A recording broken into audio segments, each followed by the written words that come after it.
Que la paix et les bénédictions d'Allah soient sur vous, mes chers frères et sœurs en islam. Notre vie est pleine d'épreuves et à chaque étape, nous sommes confrontés à des angoisses, des chagrins, du stress et des soucis. Si vous regardez la vie de notre prophète, il a fait face à des luttes bien plus puissantes que les nôtres, des angoisses bien plus grandes que tout ce que nous pouvons imaginer. À la toute première crise majeure de sa vie spirituelle, Allah lui a révélé une sourate qui sera le sujet de cette vidéo, car elle enseigne comment lutter contre l'anxiété et le stress, et comment réagir face aux épreuves, voire même à la dépression. Certains érudits disent qu'il y a eu une période pouvant aller jusqu'à 6 mois où aucune révélation ne descendait, ce qui amena le prophète à se questionner, pensant peut-être qu'Allah ne l'aimait plus.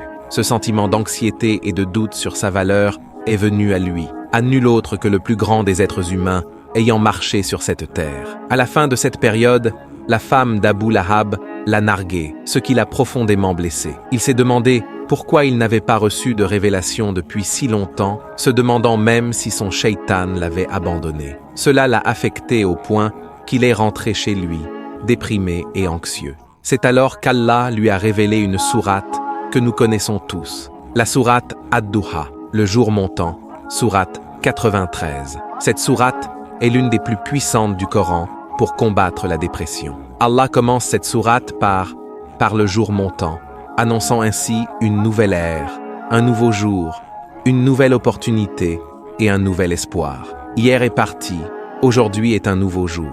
Allah invite à ne pas s'inquiéter du passé et à regarder vers l'avenir avec optimisme. La nuit, lorsque le calme s'installe, est un moment de repos, une pause où les soucis de ce monde disparaissent. Peu importe à quel point hier était difficile, aujourd'hui est une nouvelle opportunité. Allah affirme ensuite, « Ton Seigneur ne t'a ni abandonné ni détesté. Ô musulman, ton Seigneur ne te méprise pas. Ô croyant, il ne t'a pas abandonné. Arrête de douter de ta valeur. Tu as été créé pour un but. Tu as une importance aux yeux d'Allah. » Puis, après avoir dissipé la négativité, Allah remplace ses pensées par la positivité. La fin sera meilleure pour toi que le début. Ainsi, l'avenir sera plus radieux que le passé difficile. Allah rappelle ensuite au prophète, « Ne t'a-t-il pas trouvé orphelin et t'a accordé un refuge? Ne t'a-t-il pas trouvé égaré et t'a guidé? Ne t'a-t-il pas trouvé pauvre et t'a enrichi ?»